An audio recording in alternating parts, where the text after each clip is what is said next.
Ya, kami mau duduk di kaki Tuhan, mendengarkan curahan isi hati Tuhan untuk setiap kami. Kami sambut firman kebenaran di dalam nama Tuhan Yesus. Kami berdoa dan mengucap syukur, kita sama-sama katakan, amin, amin, amin, amin. Silakan duduk. Shalom, Bapak Ibu. Kasih Tuhan luar biasa, kasih Tuhan dahsyat, dan ingatkan itu kepada diri kita setiap hari, bahwa kekristenan itu dimulai dari titik menerima, baru kita bisa memberi. Nanti bulan depan kita dalami arti daripada tinggal di dalam kasih Tuhan. Jadi hubungan vertikal dengan Tuhan itu belajar terima dulu, baru bisa memberi. Ketika itu beres, itu kita mengerti horizontalnya pasti beres. Horizontal dengan manusia dimulai dengan memberi. Vertikalnya menerima dulu dari Tuhan. Bukan mengupayakan usaha kita datang kepada Tuhan, bukan. Kebalik-balik akhirnya. Sebagai pengikut Kristus, kita diajarkan, Alkitab sudah membentangkan semuanya, belajar terima seperti Maria. Makanya dia bilang sama Marta, ngapain sih sibuk-sibuk, belum dapat apa-apa, udah mau pelayanan, udah mau melayani saya. Duduk dulu di sini, gitu loh maksudnya. Terus dia tambahin dengan kalimat yang luar biasa, itu nggak bisa diambil daripadamu. Nggak ada duanya kalau duduk seperti Maria. Jadi belajar terima dulu. Belajar terima, beres semuanya, baru nanti berkelimpahan di dalam sini, baru bisa memberi. Makanya horizontalnya pasti kita mulai dengan memberi kepada manusia. Nah makanya di Yohanes 13 dikatakan saling mengasihi sama seperti Kristus telah mengasihimu. Belajar terima dulu baru bisa memberi. Akhirnya kita mau jadi orang yang tepat buat orang lain.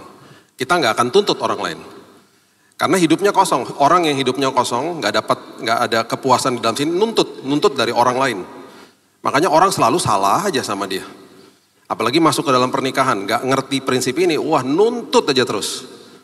Semuanya pokoknya dia yang paling benar, orang yang salah semua. Karena nggak penuh di dalam sini. Tapi kalau penuh di dalam sini, mengalir dengan sendirinya. Ngalah duluan. Bahkan kasih kebaikan ketika orang itu menyakiti kita. Sakit hati itu normal, saya udah katakan berkali-kali. Akhirnya orang seperti begini nggak pernah kepahitan. Sakit hati ya normal, orang jatuh juga sakit. Kita jatuh, kaki kita sakit misalnya. Sakit hati juga normal disakiti. Tapi akhirnya orang yang sudah penuh di dalam sini, dia nggak akan menyimpan itu menjadi sebuah kepahitan. Nggak akan jadi bitterness, nggak akan menjadi akar yang menjadi kepahitan. Jadi itulah kehidupan kekristenan. Nah hari ini kita mau belajar gini. Ada sebuah contoh yang membuat saya waktu bacanya merinding saya beneran. Karena saya udah baca berkali-kali. Tapi ketika saya baca ulang, beberapa minggu lalu Tuhan bilang baca ulang lagi. Ternyata wow. Tinggal di dalam badai kehidupan. Itu seringkali banyak orang gak mau di situ. Nah, ketika itu terjadi, Tuhan tuh lagi ngajarin terus sama kita. Ini yang saya sudah khotbahkan dari beberapa bulan lalu. Penyertaan Tuhan itu adalah segala-galanya dan lebih dahsyat daripada menanti jawaban doa. Kejar-kejar jawaban doa. Oke, prinsipnya gini. Saya udah jelasin di waktu yang lalu ya. Orang yang agamawi, dia akan kejar jawaban doa. Karena dia akan lakukan semua dengan upayanya dia datang kepada Tuhan. Dia akan kejar jawaban doa. Dia lakukan semuanya dengan upaya-upaya dia, mengharapkan Tuhan yang dia sembah menjawab doanya dia. Makanya terjadi kekecewaan di situ. Orang yang mengerti bahwa di hidupnya adalah pengikut Kristus, orang Kristen pengikut Kristus, dia akan sadar, dia akan kejar penyertaan Tuhan selagi menunggu jawaban doa. Dan itu perkara besar terjadi di situ. Keintiman terjadi di situ. Perubahan karakter terjadi di situ. Pertumbuhan rohani terjadi di situ. Karakter yang dibentuk jadi tahan uji, akarnya jadi tahan uji, terjadinya di situ. Jadi orang-orang seperti begini, dia sadar bahwa ketika saya berdoa, jawabannya ada 4. Iya, tidak, tunggu, atau dikasih yang lain.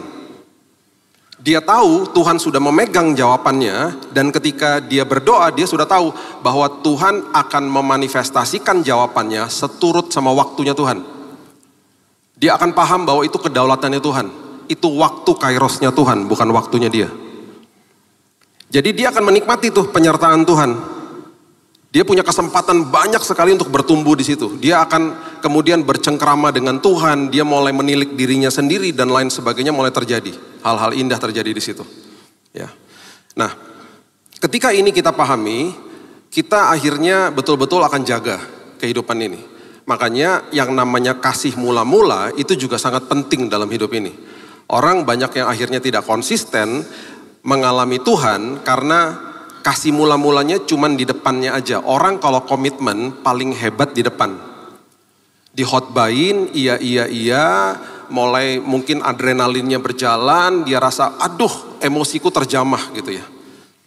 Tetapi akhirnya dengan berjalannya waktu kehilangan yang namanya komitmen. Makanya orang kalau komitmen di depan tuh paling hebat. Komitmen di pernikahan paling luar biasa, bisa buat orang nangis bahkan. Komitmen ketika masuk pekerjaan, ketemu sama human resources-nya, SDM-nya di ruang meeting. Saya akan memberikan yang terbaik, pasti ngomong begitu. Ada sebuah teguran Tuhan di Wahyu pasal yang kedua, ayat yang keempat. Dan ayat yang kelima mengatakan begini, ini teguran kepada jemaat di Efesus yang meninggalkan kasih mula-mula. Itu sebabnya kalau dasarnya ini udah gak ada, susah bagi manusia untuk akhirnya menerima penyertaan Tuhan selagi nunggu jawaban doa. Karena kasih mula-mula udah gak ada. Dia tidak tinggal di dalam kasih Tuhan, akhirnya yang terjadi dia menuntut dan menuntut terus. Namun demikian, aku mencela engkau karena engkau telah meninggalkan kasihmu yang semula. Sebab itu ingatlah betapa dalamnya engkau telah jatuh.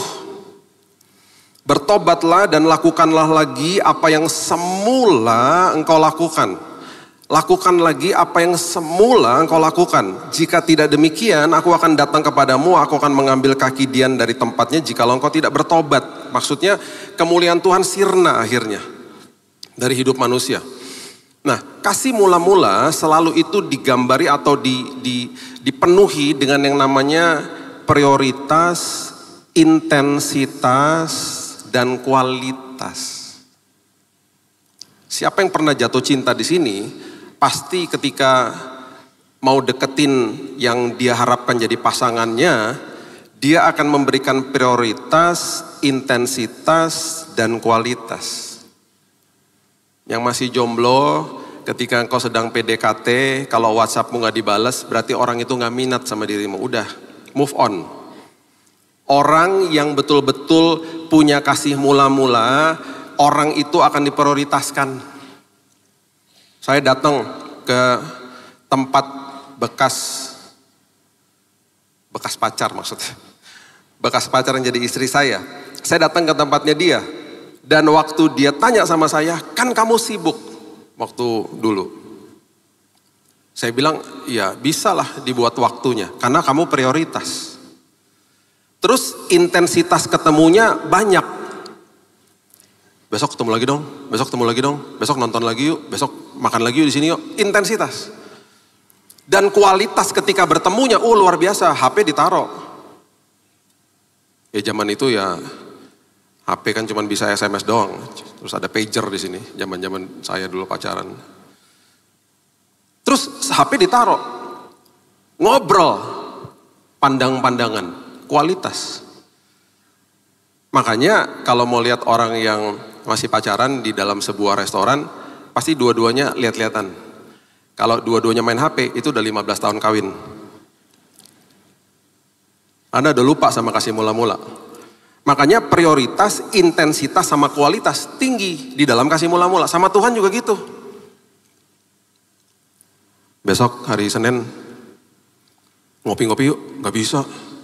Ada FA aku. FA, iya. Selasa gak bisa, FA kedua. Banyak banget FA-nya, iya.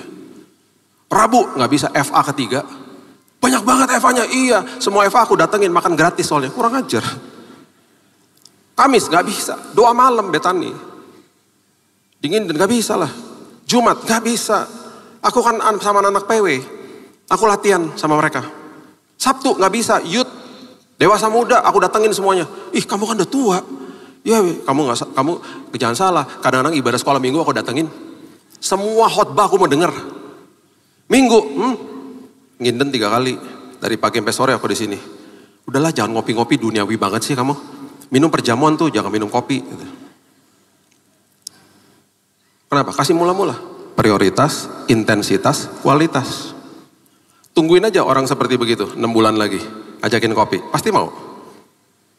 Bro, kopi yuk. Bisa gak? Oh bisa lah.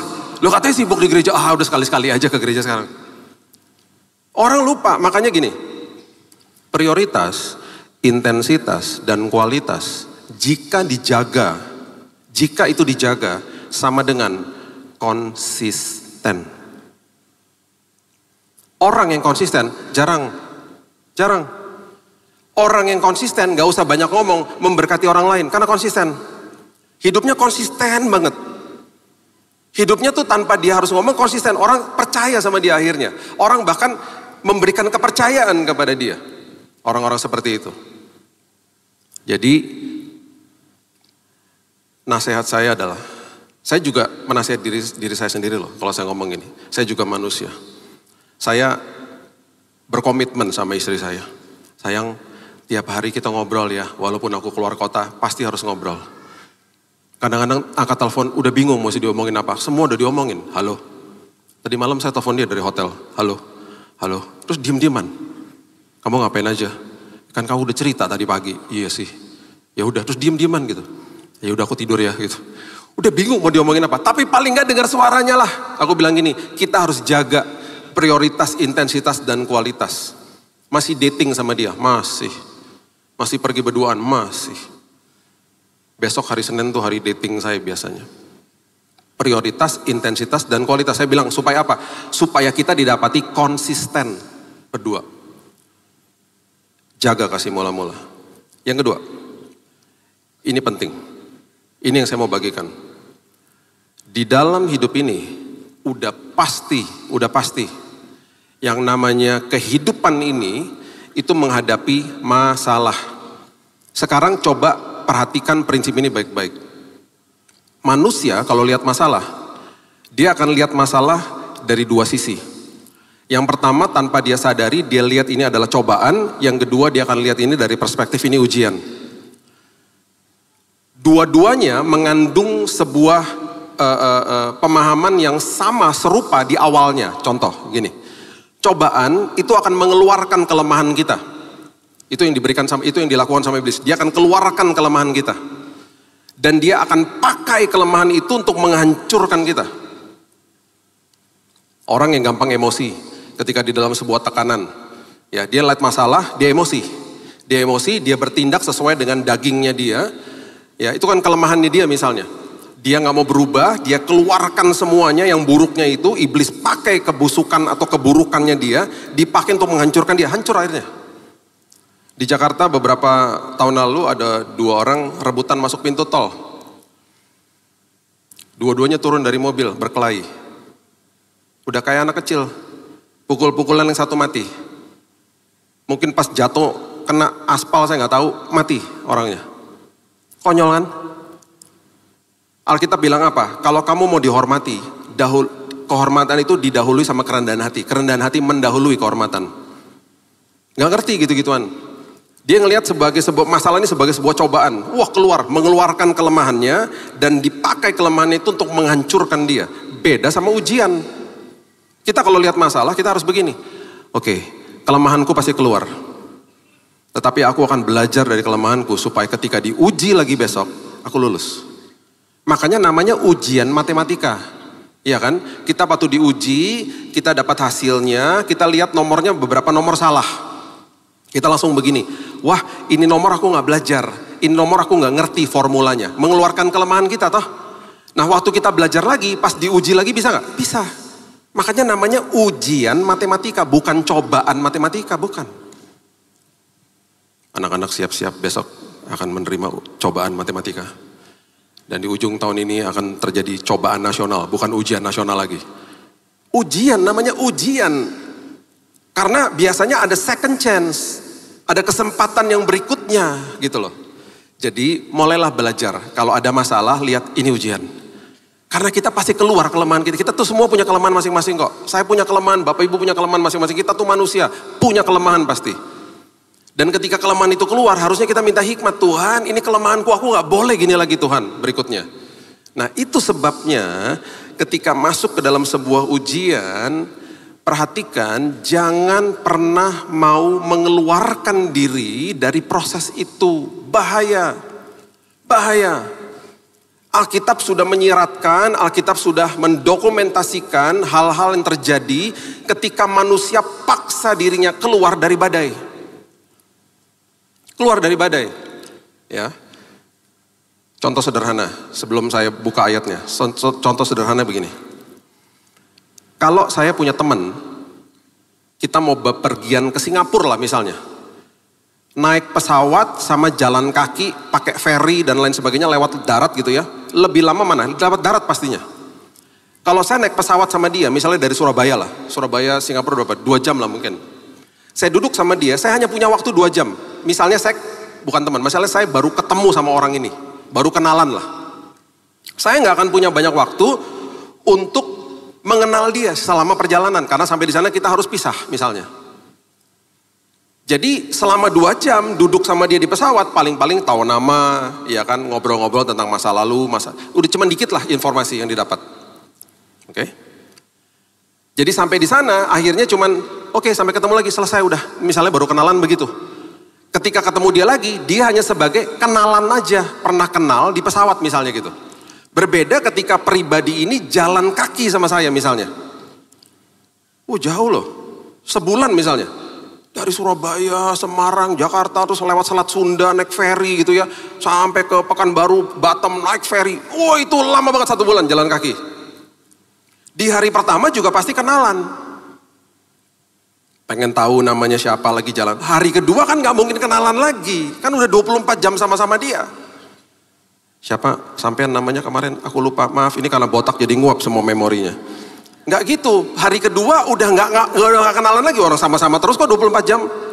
Bayangin ya, selama 1 bulan, lewatin suka duka sama-sama. Lewatin makanan tinggal satu, makan berdua sama-sama. Ya kan, lewatin hujan, lewatin panas, semua sama-sama. Akhirnya selama 1 bulan, setiap, kan 24 jam sama-sama, kita mulai curhat tentang masa lalu. Harapan masa depan, pergumulan hari ini, curhat semuanya. Setelah 1 bulan jalan sama dia, saya akan katakan apa? Pribadi itu adalah sahabat baru saya. Bukan sekedar kenalan, sahabat baru saya. Karena saya jalan sama dia. Jadi Tuhan gak mau yang namanya cepat-cepat tuh gak mau dia. Tujuannya supaya apa? Supaya kita kenal dia. Itu tujuannya. Dia kenal kita 100% karena dia adalah pencipta, kita adalah ciptaannya. Kita nih sekarang gak usah jauh-jauh deh. Gak usah jauh-jauh. Alkitab sudah mendokumentasikan Yeremia 17, Roma 7. Udah dikasih tahu, kita tuh gak kenal diri kita sendiri kadang-kadang. Makanya banyak orang yang melakukan kriminal di kantor polisi bilang gini, saya kilaf pak, saya gak tahu apa yang saya lakukan gitu. Orang itu gak kenal dirinya sendiri. Nah, bagaimana kita bisa mengenal diri sendiri? Harus kenal penciptanya. Makin kenal diri kita sendiri. Makin tahu, ini kelemahan, ini kekuatan, ini zona kekuatan, dan lain sebagainya. Apalagi mau kenal sama pencipta kita, makanya ada yang namanya badai, ada yang namanya proses. Di ujungnya kita mengenal dia dengan baik. Mengenal dia dengan benar akhirnya. Buktinya ada. Ayo kita baca ya. Coba lihat Markus pasal yang keempat. Markus pasal yang keempat, ayat 35, coba lihat. Markus pasal keempat ayat 35. Pada hari itu, waktu hari sudah petang, Yesus berkata kepada mereka, marilah kita bertolak ke seberang. Oke. Yang ngomong bertolak ke seberang, Yesus. Kalau Yesus mengeluarkan kalimat, itu berarti firman yang keluar dari mulutnya pasti terjadi. Jadi marilah kita bertolak ke seberang, itu sama dengan kita pasti sampai ke seberang dengan selamat. Karena yang mengeluarkan kalimat itu adalah Yesus. Kalau saya yang ngomong, saya gak bisa kasih jaminan, saya manusia. Kalau Tuhan yang ngomong, jaminan. Terjadi pasti. Sekarang pertanyaan berikutnya. Apakah Tuhan Yesus tahu akan ada badai? Oh jelas. Dia maha tahu kok. Apakah Tuhan Yesus tahu dia akan tidur di buritan di kapal itu karena dia letih sebagai manusia? Oh jelas. Makanya kalimat itu adalah kalimat protection. It's a protection word. Itu adalah kalimat proteksi yang dikatakan marilah kita bertolak ke seberang. Dengan kalimat ini saya proteksi perjalanan kita. Mereka meninggalkan orang banyak lalu bertolak membawa Yesus beserta dengan mereka dalam perahu di mana Yesus telah duduk, perahu-perahu lain menyertai dia. Nah, mengamuk langsung tofan yang sangat dahsyat. Ombak menyembur masuk ke dalam perahu sehingga perahu itu mulai penuh dengan air. Pada waktu itu Yesus sedang tidur di buritan di sebuah tilam. Di titik ini seharusnya jangan dibangunin. Dibangunin. Alias murid-muridnya ingin supaya Tuhan memberhentikan badainya. Berhentiin Tuhan badainya Tuhan. Dengan kata lain, aku mau keluar dari proses ini. Dikatakan begini, maka murid-muridnya membangunkan dia dan berkata kepadanya, Guru, engkau tidak peduli kalau kita binasa. Ya, gimana?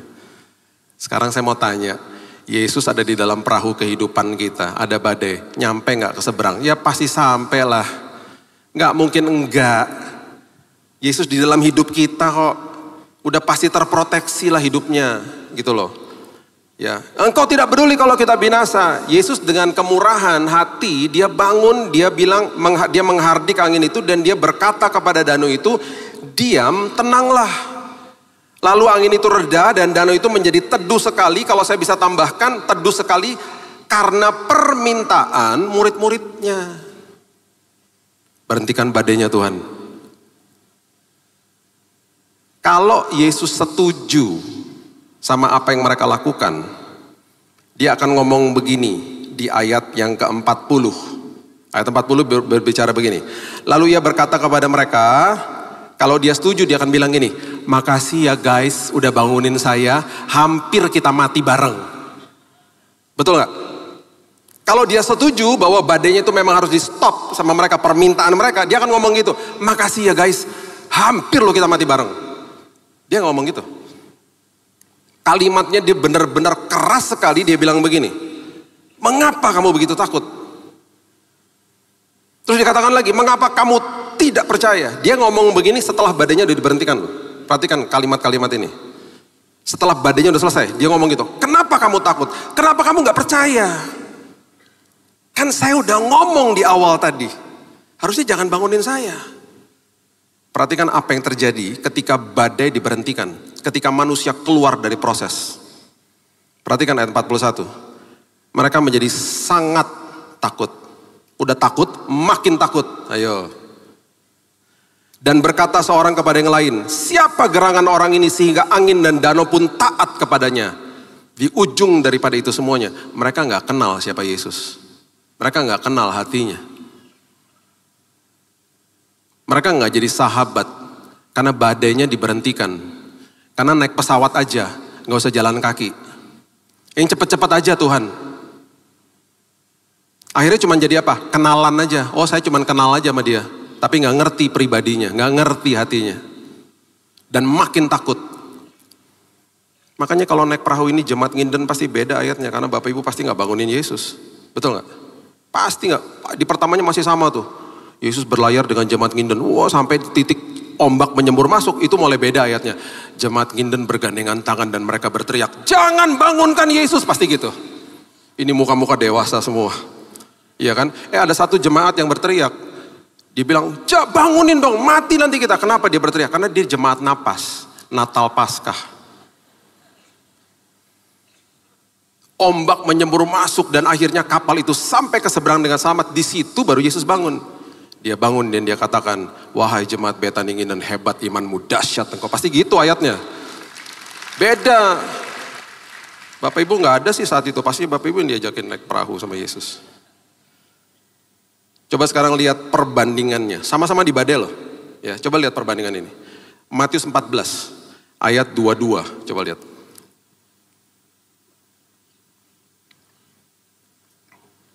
Matius 14 ayat 22. Bapak Ibu pasti udah sering baca ayat-ayat ini. Coba lihat. Sesudah itu Yesus segera memerintahkan murid-muridnya naik ke perahu dan mendahuluinya ke seberang. Sementara itu ia menyuruh orang banyak pulang. Dia memerintahkan lagi nih mereka untuk pergi. Secara fisik memang dia nggak di situ. Tapi firman yang ada bersama dengan mereka disuruh pergi lagi ke seberang. Udah pasti sampai ke seberang dengan selamat. Setelah orang banyak disuruh pulang, Yesus naik ke atas bukit, berdoa seorang diri. Ketika hari sudah mulai malam, ia sendirian di situ. Perahu murid-muridnya sudah beberapa mil jauhnya dari pantai, diombang-ambingkan gelombang karena angin sakal. Kira-kira jam 3 malam, datanglah Yesus kepada mereka berjalan di atas air. Dari waktu murid-muridnya berlayar sampai jam 3 pagi dia datang, itu kalau kita lihat kronologisnya, bahasa aslinya, itu hampir sekitar 6 jam loh Bapak Ibu. Lama loh itu. Ini kejadian agak lama. Di atas badai. Ya.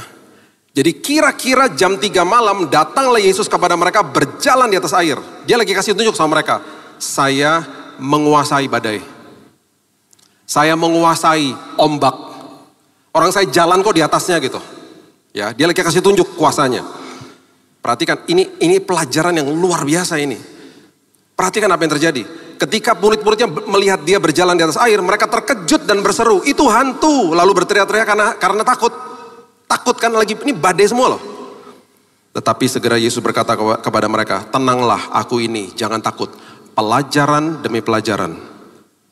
Pewahyuan demi pewahyuan. Terjadi di tengah badai. Terjadi, jangan takut, jangan takut.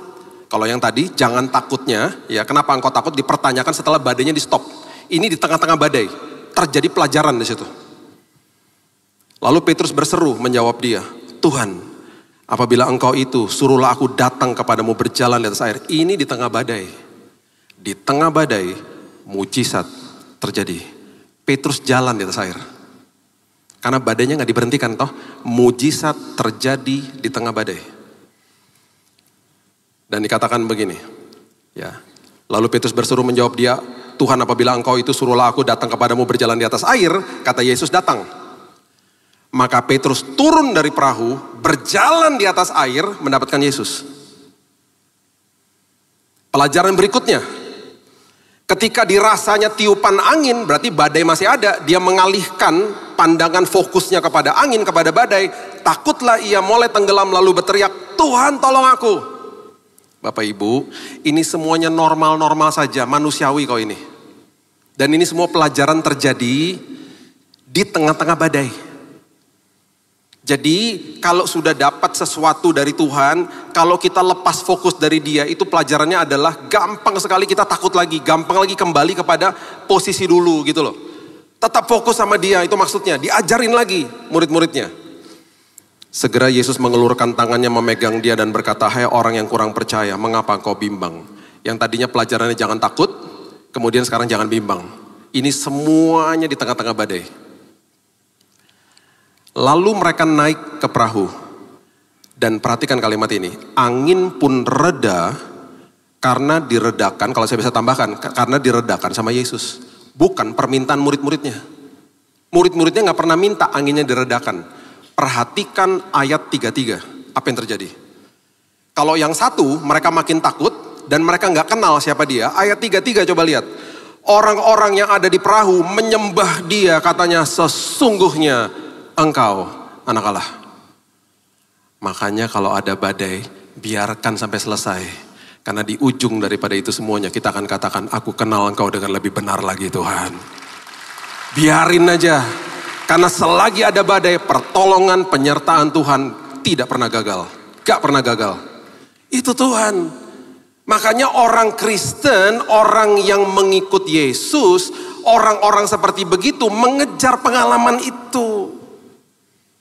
Terjadi perubahan karakter, terjadi pelajaran di sini. Jangan takut, jangan bimbang, fokus kalau beralih jadinya seperti begitu. Kalau jadi tenggelam, nggak mujizat, padahal mengalami mujizat gitu loh.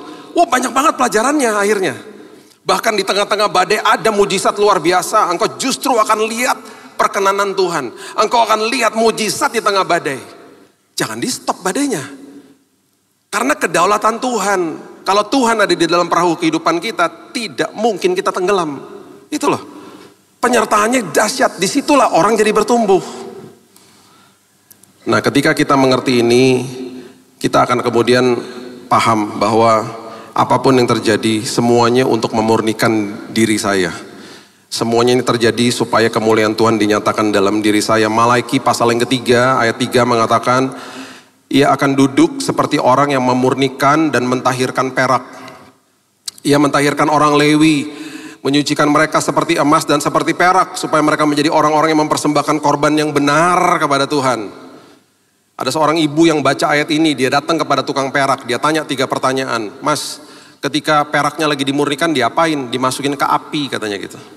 Roh Kudus bicara sama dia, wow memang begitu ya, kalau lagi diproses sepertinya dibakar-bakar di api. Terus dia tanya lagi pertanyaan kedua, Mas, waktu Mas lagi memurnikan perak, Masnya di mana? Loh saya nggak kemana-mana, saya pegangin pakai tongkat yang panjang. Tuhan kasih tahu lagi, ketika engkau sedang ada di dalam sebuah proses atau badai kehidupan, aku tidak pernah ninggalin kamu. Pertanyaan yang ketiga, Mas kapan tahu peraknya selesai dimurnikan? Oh gampang, ketika saya bisa bercermin di perak itu. Saya bisa melihat diri saya. Semurni itu peraknya, selesai prosesnya. Roh Kudus bicara lagi sama dia. Ketika aku bisa melihat diriku di dalam dirimu, engkau jadi serupa dan segambar, karaktermu makin menyerupai Kristus. Selesai prosesnya. Karena engkau, ketika aku melihat dirimu seolah-olah seperti aku melihat diriku sendiri. Seperti aku bercermin ketika aku melihat dirimu. Luar biasa kan? Makanya memurnikan seperti perak itu supaya karakter ilahinya keluar. Gambar dan serupa seperti Tuhan itu sudah ada di setiap manusia. Cuman kan diselimuti dengan dosa lah, diselimuti dengan sampah kehidupan lah, dan lain sebagainya. Makanya ada proses. Makanya ada badai. Dulu anak saya belajar sesuatu sih dari peristiwa itu ya. Dulu Raina itu waktu masih kecil, pendeknya kan cuman segini. Jadi di lift itu suka tarik-tarik celana saya. Kalau di lift kita di paling belakangan, saya dulu kan suka dating time sama dia. Setiap minggu. Jadi kami sering terjebak di dalam lift yang ramai penuh dengan orang di mall misalnya. Sering sekali dia tarik-tarik celana saya. Dad, lift me up, gendong dong, gendong. Beberapa kali saya bilang, jangan ya nak, susah, ini banyak orang, Daddy mau gendong kamu juga, ntar kena orang di depan gak enak, udah sabar sebentar ya. Sampai satu hari saya betul-betul paham, itu saya kan tinggi kan, jadi kan kalau di reflame juga ya oke lah, walaupun sumpak ya. Dia kan makin sumpak, kenapa? Karena pendeknya kan cuma segini. Itu pemandangan di depan dia gak enak. Yang sudah ketawa sudah dapat pewahyuan, yang belum ketawa tanya, maksudnya apa sih? Gitu. Kalau ada kejadian-kejadian tidak dingin kan kena duluan dia. Yang sudah ketawa sudah paham, yang belum paham juga nanti kalau ke mall pulang gereja, masuk ke lift begini di belakang tuh. Sumpaknya minta ampun pasti. Di situ saya sadar, iya ya, pemandangan dia itu nggak enak banget di situ, ngeliatin kaki orang semuanya. Saya paksa, sampai Mas permisi ya Mas, saya gendong dia, dan saya nggak pernah lupa waktu saya gendong mukanya begini, lega. Pertanyaan saya begini, waktu saya gendong dia, liftnya masih ramai nggak? Masih. Terkadang nambah orang lagi, tetapi dia lega karena pandangannya setinggi pandangan saya. Di situ saya baru paham, iya ya Tuhan, kalau lagi lewatin badai, gendong aku Tuhan. Supaya aku lihat dari pandangan perspektifnya Tuhan. Supaya aku lihat di situ ternyata ada damai sejahtera, ada sukacita Tuhan, walaupun masih ada badai. Ternyata itu artinya, dibawa tinggi seperti Raja Wali. Itu maksudnya, terbang di atas badai, badainya masih ada. Orang-orang yang mengalami penyertaan Tuhan pasti ada tandanya, yaitu kesaksian hidup. Lukas pasal yang ke-24 ayat 38-39 mengatakan begini. Lukas 24 ayat 38. Akan tetapi aku berkata kepada mereka, mengapa kamu terkejut dan apa sebabnya timbul keraguan-raguan dalam hati kamu? Tanda komitmen, tanda penyertaan Tuhan selalu akan membangkitkan iman orang lain. Kenapa kamu ragu? Lihatlah tanganku dan kakiku. Ini tanda komitmen aku. Ini tanda aku naik ke kayu salib. Aku sendirilah ini, rabalah aku, lihatlah, karena hantu tidak ada daging dan tulangnya, seperti yang kamu lihat ada padaku. Setiap kali ada komitmen di dalam penyertaan Tuhan, kita gak keluar dari badai itu. Pasti ada tandanya. Tandanya apa? Kesaksian hidup. Ketika bicara sesuatu, dia penuh dengan bobot. Beberapa hari lalu ada teman saya ngomong begini, mengharukan hati saya. Dia baru lepas dari narkoba. Dia bilang gini, bro, gue nih banyak depresi akibat narkoba. Tetapi justru di dalam depresi ini, gue makin intim sama Tuhan. Sampai-sampai dia ngomong gini, walaupun ya kita tidak mendoakan dia begitu, dia bilang gini, sampai aku takut, kalau aku gak depresi lagi, takutnya aku ntar balik lagi seperti dulu. Dia ngomong begitu. Karena selama aku depresi, aku justru ngalami Tuhan di situ. Aku justru cari Tuhan di situ. Di dalam badainya dia ngalami penyertaan Tuhan. Saya bilang ya, kamu juga harus lepas dari situ lah. Kita berdoa sama-sama. Tapi sampai segitunya gitu loh. Sampai segitunya nikmati penyertaan Tuhan selagi ada badai. Nah, ketika ini terjadi dalam hidup kita, ketika kita bicara, kasih kesaksian, berbobot karena ngalami Tuhan. Ngalami Yesus gak cuma katanya-katanya aja. Ya. Beberapa tahun yang lalu ketika anak-anak masih kecil, saya dengan teman saya diajak ke kota namanya Makau. Dan waktu itu saya masih bawa kereta anak. Jadi anak saya yang Keita ini masih kecil, saya di kereta anak. Satu hari kita mau pergi ke sebuah tempat, sebuah mall yang di sebelahnya hotel bintang 5 katanya gitu. Nah katanya orang-orang di situ bilang, Pak jangan naik transportasi umum, itu ada bus gratis ke sana karena busnya dimiliki sama hotel katanya gitu. Oh ya udah, kita cari tempatnya. Oh ternyata benar busnya bus gratis karena sebelahnya hotel tuh mallnya, mau makan siang di situ.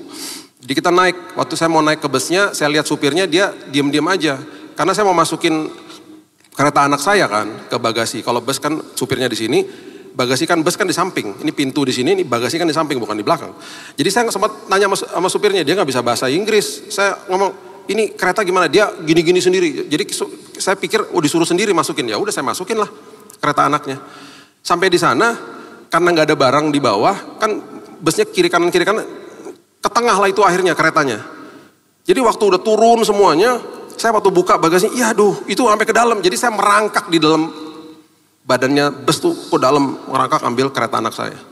Lagi saya ngerangkak, tiba-tiba saya dengar pintu busnya ketutup. Kan orang pada keluar kan semua, ketutup. Berarti semua udah pada keluar kan. Tiba-tiba busnya jalan. Itu supirnya benar-benar ngawur banget. Itu kalau dia lihat spion, itu kelihatan kan spion di sini, pintu depan di sini kan. Kalau dia lihat spion itu bagasi samping itu kan masih kebuka. Harusnya kalau dia lihat itu, ya dia nggak boleh jalan lah. Dia jalan. Itu orang di lobi hotel berteriak semuanya. Stop, stop, dia nggak dengar. Dia jalan terus. Saya panik dong. Saya masih di dalam bus. Saya loncat keluar. Harusnya jangan loncat. Teman saya bilang, harusnya di situ aja. Udah ntar busnya stop baru kamu loncat. Saya loncat keluar, koprol 2 kali. Wah, tapi berdiri abis itu. Wah, loncat. Wah, kayak di Hollywood. Wah, koprol 2 kali sampai berdiri. Berdiri, wah sakit, malu, marah. Bercampur aduk. Busnya jalan terus, pas dia udah mau keluar dari pelataran hotel, diberhentikan sama satpam. Baru di situ dia nyadar. Dia ditegur, dimarahin segala macam. Saya jalan ke situ karena kereta anak saya masih di situ. Jalannya pincang-pincang begini. Dia waktu lihat saya sampai nyembah-nyembah. Minta maaf dan lain sebagainya. Saya udah gak tahu dia ngomong apa. Kita gak bisa komunikasi. Saya cuma bilang sama dia, udahlah. Saya juga gak apa-apa, puji Tuhan saya gak apa-apa. Gak ada yang patah, gak ada yang apa-apa. Saya ambil kereta anak saya masuk ke dalam. Di lobi hotel. Tamu-tamu bilang gini sama saya. Tuntut aja hotelnya. Mereka bilang gini, itu ada CCTV, ambil aja. Biarkan saya mau jadi saksi. Sampai beberapa ngomong gitu. Karena mereka kesel. Teman saya ngomong gini, tadi pas kamu koprol 2 kali, kayak Fast and Furious, tau gak, keren banget. Keren banget.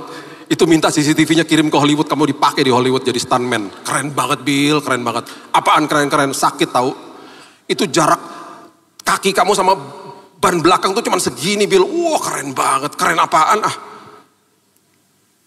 Saya masuk ke, karena didesak, akhirnya saya tulis surat komplain. Bukan, ya ada form lah, form komplain. Diminta email, udah saya tinggal. Karena anak-anak kelaparan mau makan. Sewaktu saya pulang, saya dapat email dari hotel itu. Ditanya gini, berapapun biaya pengobatan medis yang kamu alami setelah kejadian itu, kecelakaan itu, kirim ke kami bayar full.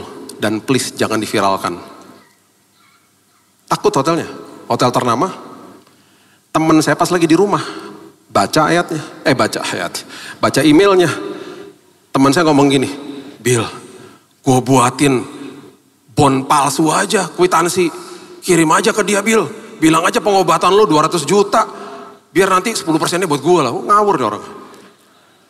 Terus tau gak dia bilang apa? Kamu layak Bill, kamu tuh jangan mau dibodohin, kamu layak dapat ganti rugi, kamu dirugikan. Hamba Tuhan manusia juga. Waktu malam sebelum tidur, kata-kata dia terngiang-ngiang di telinga saya. Engkau layak, engkau layak, engkau layak. Ngawur aja.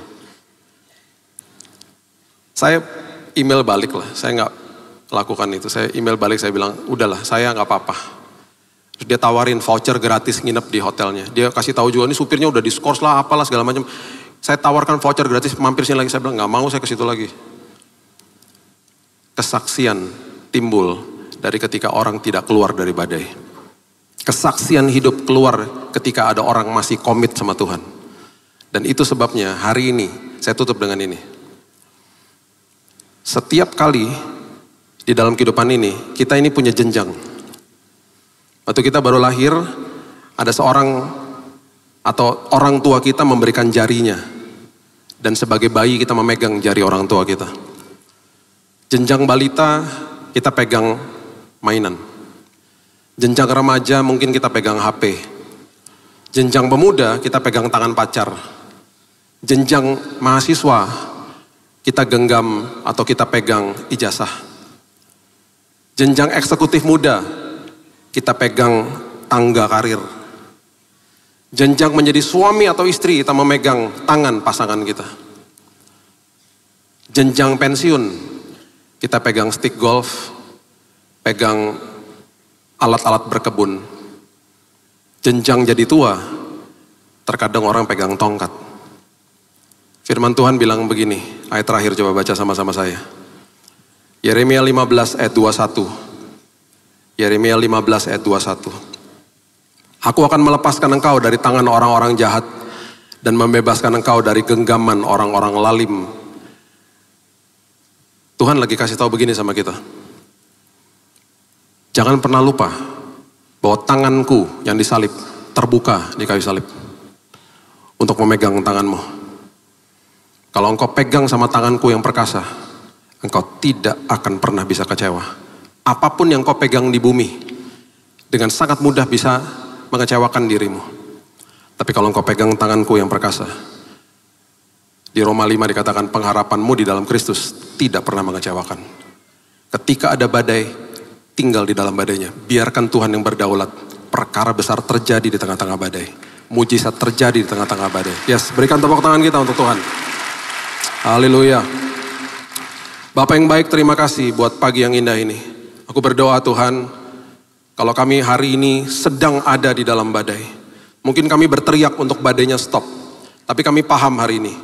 Tuhan, Engkau ada di dalam perahu kehidupan kami. Kami tidak akan celaka. Justru kami akan banyak belajar di situ. Justru mujizat terjadi di tengah badai. Dan itu sebabnya Tuhan, kami mau punya tanda itu Tuhan. Tanda kesaksian dalam hidup kami. Karena kami komitmen untuk disertai sama Tuhan. Tidak keluar dari proses kehidupan.